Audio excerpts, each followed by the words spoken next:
Good morning, everybody. I'm going to do a garden tour. Everybody else on YouTube's doing it, so I thought I would do one too. We'll start off with what I started with when I first moved here. Now, this has been a work in progress for probably 15 years, I think. So, when I first started, as you can see, I started here. You see where that's mounded? That was my first garden plot here. And obviously, I let it go back to grass. And there's my mint. It will take over, but we mow it, so I don't really care. It's green and it stays green. This over here was my second pick. This is a gala apple, and my neighbor said she didn't want it anymore. It was a dwarf till my husband pruned it, because it was in his way, and now it's no longer really a dwarf, because as you can see, it decided to take off once he cut the wrong branches. But there's apple maggots would get it and eat all of the apples. But then these apple maggot barriers came up, and what they are, they're like footies that you put on the apples, and you can do just one, like that one, or you could do double. You have to put them on when they're kind of young, but they will literally keep all of the bugs and insects from getting in there and eating it. So that first year, I put in, this is my peach tree that did not get put in the first year. These blueberry bushes got put in. Now there's a blueberry bush right there, if you can see. This blueberry bush. These two blueberry bushes, which I planted way too close to each other, but I was just starting out. And although I love having my garden around the edges of my fence lines, I would have left more space in between behind the fences, knowing more now than I did then. Just because it's hard to get back there and weed. I've got a poppy back there and some native wild daisies. And then there's a brown-eyed Susan back in there. I can't think of the Latin name right now. And then this apple tree was one of the first ones I put in. There was another apple tree next to it. Here's a Fuji. I didn't know what I was doing. Fujis don't grow well on this side of the mountains in Washington, so that's where the stump is. You can see it's the rootstock is still growing quite well, and there's a new apple that's Granny Smith that will grow here. This is a Chehalis. My husband loves it. It's been pruned a gazillion times. Every year I prune it. That was one of the first things I planted. And these are my lilacs that I planted. I am a huge proponent of having flowers mixed in with all of my vegetables, only because I need pollinators. And I believe that, so here you can see in front of my new apple tree, I have sunflowers. These came from Haas, and they are a white sunflower that I've never tried. And there's ranicula behind it that will bloom. Those are sea mist, and I can't remember the exact name for them now. Crocosima, they come back every year. Another blueberry bush mixed in to try and hide that. Daisies. There's a it's a fake miniature hollyhock. It's really pretty. Takes off well, grows forever. There's some bee balm. That was a cherry tree that did not take off. That's one of my new Austin roses. And then I've got crocosima, I've got gladiolas, I've got more zinnias. Some of the stuff I haven't planted, there's a white peony. Empty spot back there. Foxglove. I let my foxglove grow because, bees love it. There's some more brown-eyed Susans. Some more mint. This is one of my foxgloves. As you can see, I love it. That's one of my new rose bushes. Isn't she beautiful? And she smells amazing. I just love that pink. There's some irises in there. Some more crocosima, mint, more bee balm, white foxglove. This is a Hollywood plum. I have no plums this summer, only because it's the first to bloom. And when we get really wet and then cold out here, they don't do. I could tell this spring when we got snow again, I was like, no, we're not going to have any plums on this plum tree this year. There's some rhubarb in here. And then that was another cherry tree that did not do well, and that's the rootstock. And then mint, more crocosima, more foxglove. Now when your foxglove looks like this, it's not going to bloom this summer. It's a biannual, so it only blooms every other summer. That's our old satellite dish where we got rid of the direct. I love how that mountain ash is growing out of that fence post. This is all new sawdust. I'm just going to do this part of my garden because it's just already a long video. That was a new cherry tree I planted for John, my husband. He loves cherries. But it didn't grow, and when I went to pull it out, the roots were still attached. So I don't know if the rootstock will come up. I'm going to give it one more summer because I don't care if it's sitting there like that. And then I'll pull it out if it doesn't do anything. So, and you could see these yellow strings and blue and orange. I put my horses out here to graze. And they're old geldings, and they're used to the fact that, you know, you can't just run and be absolutely crazy about stuff. So that's the tarp I had covering. You can see where I had 15 yards of sawdust dumped off. I'm on an 1.5 acres, so I have really sucked in all of the amount of space that I use. And I'm a kind of wild let it go girl. I don't like weeding, and I do like to be able to see where my flowers are and stuff. So I have done some similar stuff like that to keep it. And I think that tree back there is dying, which is kind of scary because it's extremely tall. But it's losing all of its leaves. I don't know if they did something to it. I don't know what happened to it, but it is definitely not happy. So yeah, as you can see, that looks kind of wild over there. It's probably because, oh, I can zoom in. I like flowers with my things. So I have the foxglove, and then there's lupin in there. But the foxglove, which I love, mostly because you can hear the bees when they get, the big bumbles get in there, and you can hear the whole plant will vibrate when they're in there, just buzzing away, and they almost get stuck in there, but they manage to wiggle their way out. And I have bumblebees, and they've never ever stung me. That's a peach tree on the right. It's a frost peach. It's one of the few ones that works out here. That's the Gravenstein apple tree. Not Gravenstein, Gala. There's my pear tree. It's a 4-way pear tree. And stuck behind that peach tree, I put a new sapling for a Bartlett pear because those are the ones that I really like. And then this part over here is where I'm planting most of my vegetables. You can see it's early morning, it gets most of the sun. Where I live, I'm surrounded by trees. And the problem is that when I first moved in, it's top of our roof line, as you can see, when we first moved in, those trees over here were much shorter. And so we've had to move not only my garden spots because of the shade issues, but that over there where I showed you the old DirecTV, from there used to literally be over here. But because of the trees, it messed up with the signal and we couldn't use it anymore. So anyway, the string is I keep the horses out. And I let them graze because your grass grows better when you have an animal grazing on it. It just does. That's what the aristocrats used to use as lawnmowers in the 1800s when they had beautiful lawns and were known for their lawns, and how rich you were was how nice your lawn was. They didn't have mowers back then, and they used sheep. And so they had shepherds that would come across and graze their yards. And they'd poop and fertilize your lawn as they went, and then they would graze it. And what they've done studies. I'm a master gardener for WSU, so I'm studied this stuff. I'm not just saying stuff that I read somewhere. What happens is when the animals pull on the grass to cut it and to eat it, it stimulates root growth. So you get a much deeper root growth with the grass. And I mowed in here, not way in the back, because I couldn't fit the mower back there. But you can see where the horses have grazed. There's definitely a difference in the height, because they will graze it right down. And they'll leave the weeds out, and then it's easy for me to come along behind and pull the weeds out. That's invasive, and I don't want it here. So these are the beds. My son helped me put them in. As you can see, I have California poppies. They're mixed in with my strawberries, which is mixed in with some lettuce. And then I've got pumpkins over here. Nope, not pumpkins. Hubbard squash on that side.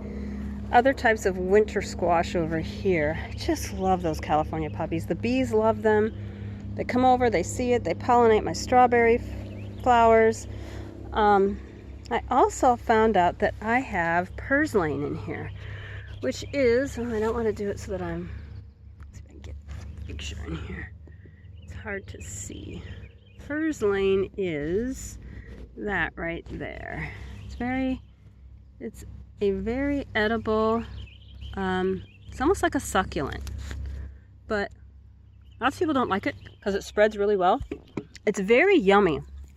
It's got a slightly, I don't know, kind of a citrusy taste, but it spreads. And you know what? I don't have to do anything to it. Being a lazy gardener, if it'll grow and I can eat it and I don't have to do anything but just come out and pick it, I am all for that kind of gardening. But I harvested some of that lettuce. I need to get the rest out. And I have been pulling out some of the California poppies just because they take over everything you can't see. These are my dahlias. I keep my dahlias in pots. I learned it from a guy here. I sink the bottom in. They do need to get watered more frequently, but dahlias out here just rot. If you're not careful, they will rot. And so I try not to. These are my beans. I'm having an issue with my beans this year. I'm going to have to go in and look at one of my books and see what's going on. I have got some elderberry starts in a bucket. They were pretty easy. I had another master gardener friend who trimmed her bushes. She's actually my mentor, Nancy.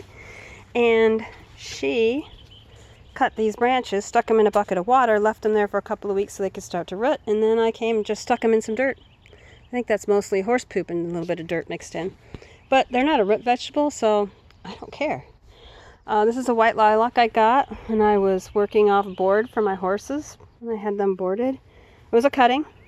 She's very pretty. She'll probably bloom next year. I finally figured a place where I wanted to put her, and I put her in.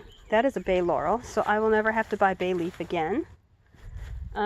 Tomato, more mint, again for the bees. California poppy. I love the sawdust for mulching. It's so easy to come through and just pull out what little bits there are, and they're so easy to pull out too. You just grab this and it pulls right out. It's so much easier, and then I just cover it up. And so this was completely covered in grass. This whole thing was all grass before I came and dumped that. Those are some more beans. Those are drying beans, I do believe. Dahlias, garlic, leeks. I'm letting the leeks go to seed because I want the seeds, to keep the seeds off of them. These were from last year, so I don't think I'll be able to eat them, but I wanted the seeds. Straw bale. Next year I'll be using organic hay instead of straw because I just realized that for straw they use glyphosate. Not too happy about it, but it is what it is. And I've got some serious pest stuff going on over there. I don't know if they're slugs or beetles. I got some beans, lettuce, tomatillas, more lettuce. My cucumbers, it has been cold and rainy, and so my cucumbers are just not happy. Green onions. These are green onions I got from the grocery store. I cut the tops off and I stick it in there, as you can see. I leave it go to seed. And look at that bumblebee in there, just working. Love bumblebees. So there's carrots up front, kale. I made kale chips yesterday. Some more garlic. I missed some garlic sprouts. These are my eggplants. Anyway, I missed some garlic sprouts. And when I was weeding the daisy dandelion bed I have, seriously, I have a daisy dandelion bed, I found a bunch of garlic starts, so I just divided them up and stuck them in. That's where I got most of the garlic from. I didn't have to plant this year, and a good thing because I forgot to buy. This is one of my herb beds. I've got thyme in the back, several different kinds. I've got some tarragon, I've got chamomile, and I've got some borage, and a couple weeds, very nice weeds. These are black radishes. I love my black radish. We had a speaker at training. And so this is what the pea pods look like. And that's literally what you eat. You do not eat the root. You let it go to seed and you eat the seed pods. The bees just love this stuff. My bumblebees loved it. I didn't plant any of this year. And as you can see, I've weeded. I have thinned it. I have gone in there and torn a bunch out. I just find that in the seed pods, they're not as bitter as a radish, or the bite isn't as strong. So I really like them. You can use them in stir fries. You can cut them up and put them in just about anything. You could roast them and do it. Whatever you do with a radish, you can do with that. And if you want to save it to seed, you only need to save a couple of those because they're full of seeds. So a compost bin. This is a wicking pot that I saw. So there's a hole down at the bottom. And then there are milk jugs in here. And what the milk jugs do, you drill holes in them and they fill with the water. And so they keep it watered, and you water it through this post, this hole. And when the water runs out of that hole right there, you know the bottoms are full. And so the plants go down, and I've got Swiss chard in this one. These are my first year. I'm just trying this to see how it works. I've got basil. Another flower mixed in with my tomato. There's 2 tomatoes in there. I'm not exactly sure what kind. I haven't pruned them. I've just let them go because it's really been really cold and I don't want to do any more stress than I have to on my garden. So these were one year. My husband did the square boxes for me, these ones. The year before, my son helped me with these long beds, these 3 long beds. This year I put in the arches with my husband. I put in 3 arches for beans, squash, cucumbers, melons. Melons don't grow out here. I got them one year and then something got into my bed and ate it. Here's another straw bale. I have pumpkins over here because I want them further away. I have to show you this. This is one of my favorite things. Look at how pretty this blossom is. Just sticking out there going, hey bees, come see me. Come see what a beautiful flower I am. And it is a girl. It's got a little baby pumpkin on the back. So there's the boys on top. Here's some more. I've got some beets in there, and I've got drying black beans right there. This is my another one of my herb boxes. I have some eggplant in there. Again, slugs, and it's been cold, so this stuff is just not ready to take off, except for the weeds. The weeds are happy. There's some rosemary. This is curry. I didn't know we could grow curry here. I like curry mixed with yogurt on fresh vegetables. So, and I was told that for vegetarians it tastes like cheese. I don't think so. Sorry, it doesn't taste like cheese to me. It tastes like curry. So I'll use it as curry and stir fries. And I just dehydrate it. And guess what? No chemicals, completely organic. And I bought it one time off of one plant, $5, and now I'll have curry. This is its 3rd year. And there were 2 in there, and I pulled one out and gave it away because it was just too much. I couldn't eat enough. So here we have more vegetables. Those are rutabaga. I call it rutabaga. My husband makes fun of me. That's all right. I don't care. That is bok choy right there. That little one.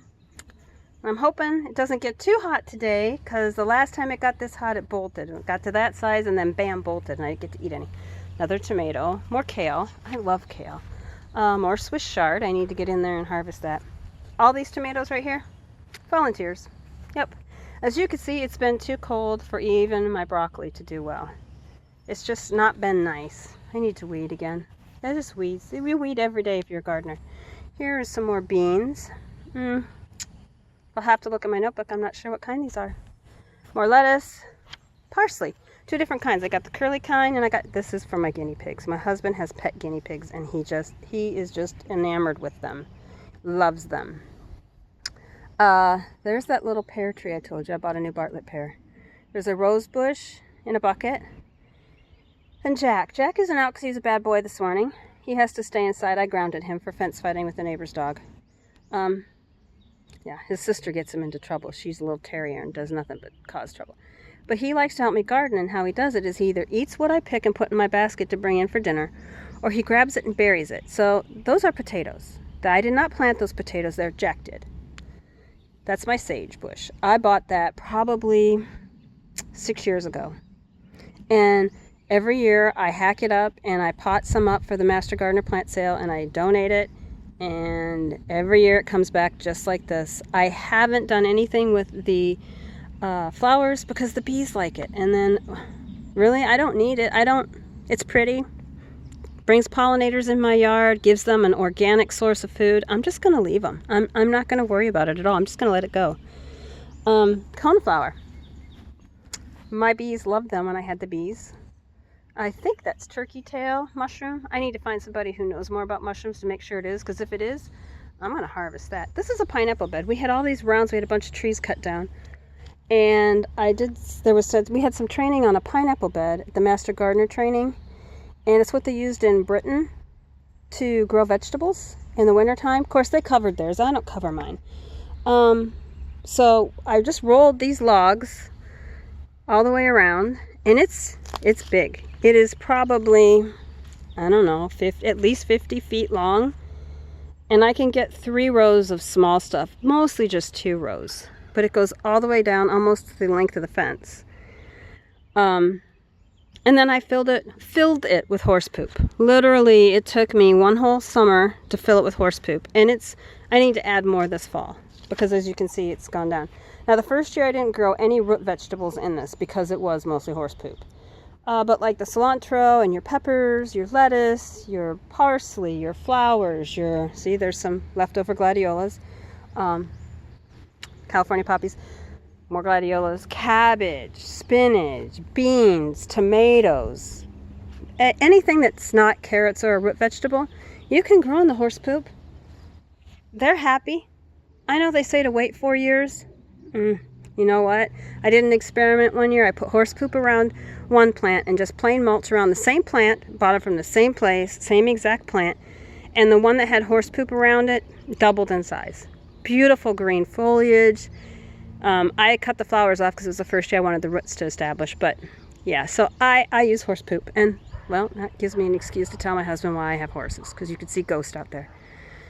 That's celeriac. Again, I was going to trim it back. I don't need it to go to seed. I'm not really impressed with it. I probably won't grow it. These just came up and I wasn't sure if it was celery or celeriac. Celeriac, I think that's how you pronounce it. But I left it and I came out to prune it, and I don't know if you can see, but it's just covered in bees, well, pollinators, and different types of pollinators, little pollinators, and it's nice to have the foxglove for the big bumblebees. But you want to support all of your pollinators, not just your little ones. So I'm leaving it. Worst case scenario, I have to pull up, stuff that seeded itself. Just pull up my volunteers, and I'll leave some more grow. I'll move them to a different part of the land or the yard. But yeah, I'm not going to tear it out if I've got something that's eating off of it. Here in the shade, I put my spinach. This is the shade from the peach tree. There's some more garlic. I don't know how well. My cabbage looks great. This is here because the horse thinks he's a billy goat and he will try and get in here. There's a tomato volunteer. There's an artichoke, another dahlia. This is the back side of the fence. The beds that I put in first. This is the back side of the blueberries. Oh, look. More volunteer potatoes. Jack was busy last fall. There's a rose bush that I thought was dead, and I was going to throw it in the fire pit, and I decided, because I really loved it and I wanted to give it another chance, I bought it at the plant sale, and it was from a 100-year-old garden in Tacoma that they were destroying, and it's a Gertrude Jekyll. It's a really dark burgundy English rose, beautiful rose, and I don't have any buds on it right now, but you know what, it's coming, the foliage is coming, it's growing, and I'm just going to leave it. But it literally was just a dead stem with some roots. And I thought, well, you know what? I was putting more horse poop in here because, again, it's just blueberries. I don't have to worry about eating any vegetables that are in the ground here. And I covered it up, and then bam, it just started sending up new starts. So I'm going to have to redig that out and find a place to put it. But, that's busy girl. That's on my to-do list. That tall thing is a Canterbury bell. I got seeds from a coworker in 2003 or 2004. Actually, she gave me a couple starts, and she said they would bloom that summer because it's another biennial. So this is what it is. This one right that I'm showing you now will bloom next summer, and it will look like this next summer, and it will open up. And they're sometimes called cup and saucer plants. I just love it. And you know what? These have reseeded every year since 2004 right here in this part of my garden. And I just look for the starts in the spring, and I dig them up, and I move them to where I want them to be, and I let them go because I like them. And I can't buy them. They're not going to bum like that. This is one of my favorite flowers. Again, I got it at the plant sale. It is a perennial. As you can see, CD, Mr. Billy Goat Horse, reached over and chewed on it. I had to put more orange string up higher. This is a native to the prairies. It's a prairie sunflower perennial. But it will actually be covered in really small, cute yellow sunflowers. They don't produce sunflowers like you could eat or, use for sunflower oil or anything. But I love them. I just love them because they're just so cute. And Mr. Dragonfly's flying by. I don't know what they eat here, but I don't know if you can see him. He's actually really cool. He's blue and black. Yeah, he doesn't want to say hi. Yeah, so that's how tall that is. And I can tell you right now, I'm 5'2", and it's taller than me by probably 6 inches. There's one of my ladybugs. I bought ladybugs and brought them and released them in my yard. There's a couple lilies mixed in there. My lupin, I bought this one lupin plant. It spread here, dark pink. And then it moved, somehow the seeds for the bird or the dog or whatever came over here, but now it's light pink. So I have light pink lupin here, dark pink lupin there. And as you can see, my foxglove, delphinium, which some of it needs to be cut, it's dying back. There's the blueberry stuck in with all the lupin. And that I will cut that back. There's either an onion or another garlic start I missed in there. I'm just gonna let it bloom because the bees like it. There's another one of my Canterbury bells that will grow next year. And as you can see, this one, there's one on the ground and it comes up and it's just, I'll show a video later. Look at my blueberries though. They are just covered in them. Peach tree, not so many. Oh, look. Huh. More potatoes. Told you, Jack was a busy boy. This is, I have one blueberry in there. I have a couple asparagus. It's too dark here for the asparagus to grow. It didn't grow well. But this is my dandelion daisy. And as you can see, potatoes. Jack again. This blueberry bush is just covered. Just covered. Ladybugs really like to be on these kind of wild grasses, tall stuff. And so again, I leave it because A, I like it. It looks pretty. I kind of like that wild look. And it's just easy to take care of. I don't do anything to it. But the dandelions are for the guinea pigs. It's really high in vitamin C. They love dandelions. They don't eat the daisies. I don't do anything with the daisies.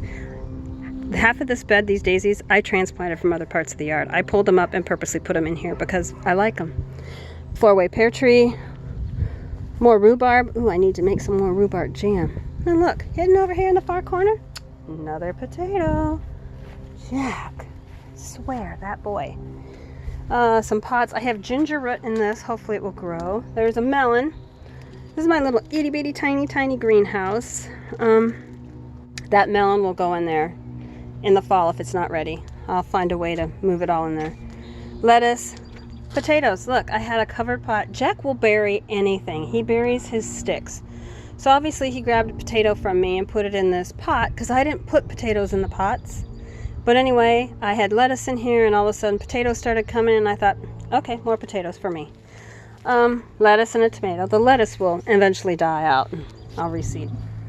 This is calla lily. That was a dahlia and I don't know if that's going to be... It was a beautiful dahlia. It was called like a Count Dracula. And I put it in the shed and I watered it all winter, but it's just not coming back. And I find that sometimes when I buy little dahlias from the nurseries, they just, you know, they're really pretty the first year. And I tried to dig it out and it had a bunch of bulbs on it and I thought, well, it should come back. I don't know, it's up near the top. It shouldn't be, you know, shouldn't be rotting. Bee balm, echinacea, more bee balm, some lilies, catnip. There's a peony squished in there.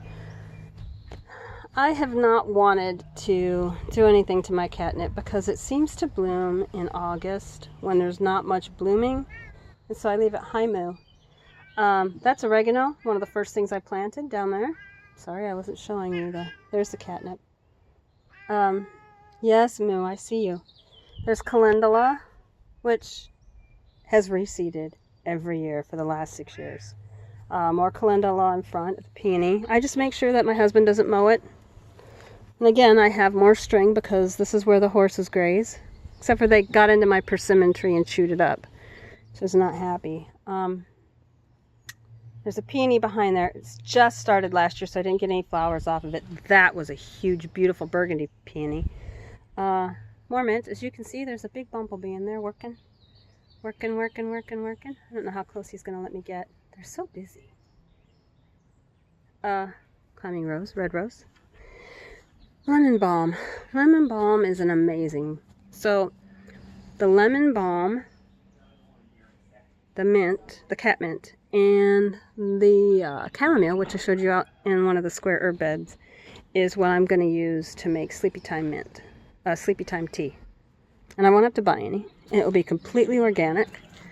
I forget what the name of this tree is. I will have to look for it. It is an ornamental shade tree. I don't know where I want to put it, so it is living in a pot until I decide that I know where to put it. Cute little, I paid $3 for that. Isn't he cute? Look, I had another tree, little evergreen, and it doesn't like the sun, doesn't like the shade, no matter how I move it, it doesn't like it. But if you see what's in there, another potato plant. Now, this is on top of what I planted. I planted a lot of potatoes, but Jack thought that we would need more potatoes, so he planted his own. Lamb's ear. I actually had an old coworker, a different one, give me a few starts of lamb's ear for a shady area, and those will have purple flowers. They're so soft and fuzzy. The purple against that like sagey, pale green, I just love. I actually have some underneath my lilac, which I pruned the crap out of this year because it was just getting too tall and all the blossoms were at the top, and even if I wanted to cut some, I wouldn't have been able to. My turkey's gobbling at us, so either the ravens are bugging him or he's just hearing me out here and is talking back, because that's what he does. There's a hawthorn tree, cedar tree, my Japanese maple. Hi Moo. Hey Moo kitty. As you can see, I still have stuff in pots. I didn't, and then I got everything planted, gave myself a concussion, couldn't work in the yard for like 3 weeks. And our master gardener sale was, and I ended up buying some more hostas, a variegated wegelia. I think I said that right. Love wegelia. I just love the way they look. And that's what this one is. It's got pretty pink flowers with the variegated leaves. I just love them. I plan on putting it right there with these striptease hostas and then these right next to it. These orange. Although I think that one's getting too much shade. It doesn't look very happy, so I'm gonna move. I should do it right now while I'm sitting here. I don't know what kind of grass this is. It was here when I moved here. I've just left it because I like it. It's variegated. That used to be a pond. There was a waterfall that came down there, and there was a riverbed that came through here, but it leaked. So in order to have it running, you had to stick a hose in the pond and leave the hose running while it ran. Well, I'm not going to pay for that. And I got somebody to come out, and it was like, oh, it'll be about $5,000 to fix it. And I went, $5,000? I don't need a pond. Besides, I had some really big goldfish in there, and I was in my kitchen window, which is that second window on the right, and I see something fly into the yard, and I'm like, what is that? It's huge. And I look over, and there's a blue heron. Now, if you can see the outline of this pond in here, it literally is. I mean, it's about the size of a hot tub, and not even like a 12-person hot tub, maybe a 4-person hot tub. That's how small it is. But there's a big heron in there, ate all my goldfish, and like by the time I ran out the front door, it had eaten all my goldfish. So yeah, I drilled holes in it, and my son-in-law helped me move that, which was way up in that corner, and it was dying because it didn't get any sunlight whatsoever. He helped me pull it down here, and we planted it just temporarily. Well, temporarily turned into permanent but my husband drilled tons of holes in the water, and yeah, it was just too much work. It was just, you had to clean it out all the time, and the filter didn't work right, and yeah, no, thank you. That is a crabapple tree. That was here when I moved here. It's full of tiny little crabapples. I don't know if you can see them.